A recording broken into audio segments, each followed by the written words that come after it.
Let's talk about grills for a minute. Out here on Possum Farms, we use these quite a bit. And by quite a bit, I mean 4, 5, 6, 8 times a week. I do more grilling and cooking out here on the griddle and in the fryers than I do inside the house. My wife does most of her cooking inside the house. This is my domain. And over many, many years, I've had problems with grills. And I'm sure a bunch of you guys can relate. Now, I'm not going to bitch about them being made in China and all that, because not all of these grills are manufactured in China. Some of them are manufactured right here in the USA. But this grill is about 9 months old. It's not even a year old. And the grates are rusting to the point where it's actually crumbling apart and leaving parts of the grate on my food that I cook. There's a drip pan that's in the bottom of this that has completely rusted out to the point where more than 40 to 50% of the material of the drip pan is actually gone. The only thing that's left is the frame around the edge. And what I've done is I've gone and covered that with some aluminum foil just to have something to catch, and so that I've got something, underneath the bottom of this thing. Every grill that I've owned in the last 20 years, I get about a year to a year and a half out of it. Now, keep in mind, this is outside all the time, underneath my porch. I've got a pretty decent porch out here, and it keeps the rain off of it for the most part. And this doesn't get direct rain, but yeah, this is just ridiculous. Let me show you what 9-month-old cast iron grates look like from China. Oops, I didn't say that. This is my Dynaglow grill that we purchased at Lowe's about 9 months ago to replace one that I rebuilt 3 or 4 times. And even though you can, get replacement grill grates and stuff and the little flavor savers down in the bottom, I don't know if you can see this real well, but that is rusting to pieces. There's actually pieces over here where parts of the grill grate are crumbling, and when I put food on it, it comes out on the food. These grates that are underneath it that go over the flame, they're rusting out to pieces. I mean, literally got holes in them. And this thing even rusts, even though it's never ever had food put on it. This thing rusts out. Not to mention the bottom of the grill. Every single grill I've bought in the last 20 some odd years, I get about a year to a year and a half out of it. And I think that's just absolutely ridiculous. Now, one time, I spent some more money on a grill, and yeah, that didn't work out so well either. I went and spent what I consider a lot of money on a much higher quality grill.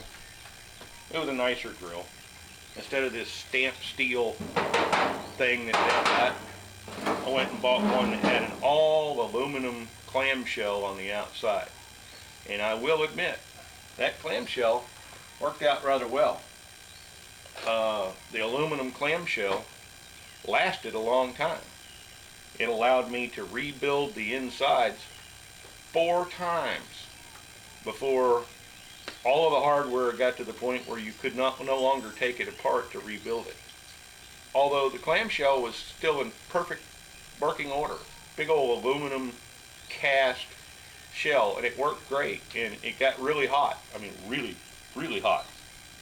And I had to rebuild it 4 times. Those little burner tubes, those things rust out quick. The little temps that go over them rust out even faster. The cast iron grill grates, they crumble in less than a year, which I think is ridiculous. My dad had a grill for 30 years at our old place in Brookshire. Yeah, we had to replace the grates like twice in those 30 years, but it was a 30-year-old grill when he finally chucked it. I can't get one nowadays to last more than, 2 or 3 years. I find that to be absolutely ridiculous. Now let me step through a little bit about my outdoor kitchen so you get an idea of what we do. Now first of all, we got your basic grill. And this is your standard propane grill. I gave up on charcoal because I'm impatient and I hate to wait for things to heat up for 30 minutes before I go and cook. This makes things a lot faster and a lot quicker. But one of the things that we often use, let me see if I've got it down here. No, it's down at the other end.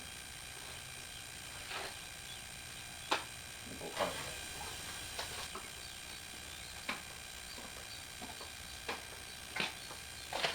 This little thing. This is just a little metal box with a bunch of holes in it. It's empty. And what you do is you take wood chips and you fill this up with wood chips. And then you go and set it over here on top of the burner on the end of one end of the grill. And while the grill is heating up, it's heating the wood chips up. And as soon as the wood chips start smoking, which it takes about 15, almost 18 minutes for that to happen, then you've got wood smoke inside of your gas grill. This wood smoke box makes all the difference in the world. You can put mesquite or hickory or apple wood or cherry wood. I'm pretty partial to pecan. I like pecan wood, so we put pecan chips in here when we do steaks and pork chops and stuff like that. And it makes all the difference in the world. And right next to that, we've got my fire extinguisher. Got to have one of these. This is a big, powerful squirt bottle with just water, and I use it to go and put out fires that pop up on those little tents that are over all of the heating elements. Downright handy. Here I've got 2 electric fryers. We learned a long time ago we don't want to fry inside the house anymore. One spring, me and my wife were cleaning the kitchen, and she wanted my help cleaning the faces of all the cabinets. And both of us, with a little bit of vinegar and water, were absolutely amazed at the amount of bacon grease and other grease we got off of the faces of all of our cabinets in the kitchen. I mean, to the point of, my God, is it ever going to stop? You keep wiping it and wiping it and wiping it, let it dry for a minute, come back and wipe it again, look at your rag, and it looks like you never wiped it in the first place. And after going over that about 10 times till we finally came up with clean towels, or relatively clean towels, we made the decision, we're never going to fry inside the house again.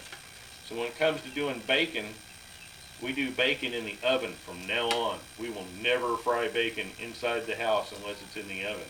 And when you do it in the oven, it makes a real mess in the oven. So what I've done is I've gone and put a couple of electric fryers out here, one of them larger, one of them smaller, depending on what it is that I'm doing, and I can actually run both of them. I've got extension cords run one to the house and one out here to the main electrical box that feeds the house, so that I can run both of these off of 2 separate circuits and fry up a whole lot of stuff pretty quick. And then we've got the Blackstone griddle. And the Blackstone griddle, this has outlived, at least 4 or 5 grills of that type. And this thing's not rusty. Now, this is an older model. It's got the drip rail on the front with a little cup down here on the front, which I absolutely hate. But you can't argue with success. I want to say I got this in 2014, 2015, so that's 5, maybe 6 years ago, thereabouts. And it pretty much looks like it did when it was a year old. I mean, yeah, there's a little rust here and there, and discoloration, and paint's peeling off in a couple of places, but when it's out here underneath the porch and it's exposed to the weather for 5 or 6 years, you kind of expect that. Why can't they build a grill nowadays that'll last me longer than 2 years? I think this is ridiculous. Dynaglow is decent. This thing gets really hot, but it's just falling apart. I've tried Charbroil, I've tried Weber, I've tried all sorts of ones that are highly recommended. In fact, we went and spent, I think it was almost $600 on a stainless steel. It was all pretty and all stainless steel.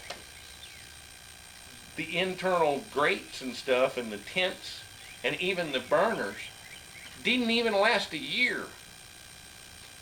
The stainless steel outside was okay. The inside, to me, the important part, didn't last at all. So if you're thinking about whether to get one of these or a griddle like what we've got down here, and you don't want to spend a heck of a lot of money, I think I got that thing for $169 way back when. Maybe even less because it was on sale. I think I got it on a clearance. It's one of those deals where they're moving out all of the spring inventory because it's fixing to be fall, and I got it dirt cheap, or what I thought was dirt cheap at the time. But anyway, that's my rant about grills. If you guys got any suggestions of what kind of grill that I can get for, and I've pretty much put a limit on myself of about 200 bucks. If one of these is more than 200 bucks, I don't want it. If it's got infrared heaters and yada yada yada, I don't want it. If it's got welded wire grates, I don't want it, because they just don't last. But if you got a suggestion of something that will last, I'm willing to pay some extra money if it'll last me 4 or 5 years. Because we do a lot of grilling. I do a lot of cooking outside. Like I said, 4, 5, 6, 7, 8 times a week or more.